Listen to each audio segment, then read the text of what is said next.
Hello everyone. तो आज बात करने वाला है खेसारी लाल यादव जी और शिल्पी राज का एक बहुत ही बेहतरीन होली सॉन्ग के बारे में, जिसका पोस्टर आ चुका है और फुल वीडियो सॉन्ग का रिलीज डेट भी आ चुका है। और इस गाने को लिखे हैं अभिषेक भोजपुरिया जी और इसमें म्यूजिक दिए हैं आर्या शर्मा जी।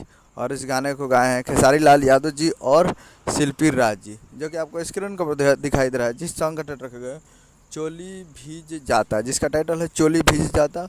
और वीडियो में खेसारी लाल यादव जी और प्रिया रघुवंशी जी, फिट में है प्रिया रघुवंशी जी। और ये बहुत ही बेहतरीन सॉन्ग है और ये फुल वीडियो सॉन्ग को रिलीज़ किया जा रहा है। Full video song release on 7 फरवरी 2026 को सुबह 6 AM पे फुल वीडियो सॉन्ग को रिलीज़ किया जा रहा है। तो 7 फरवरी को सुबह 6 बजे तैयार रहेगा फुल वीडियो सॉन्ग को देखने के लिए। और ये बहुत ही तगड़ा वाला गाना आ रहा है। और एक नए चैनल से आने वाला है, जिस चैनल का नाम है IVY present Bhojpuri YouTube channel पर।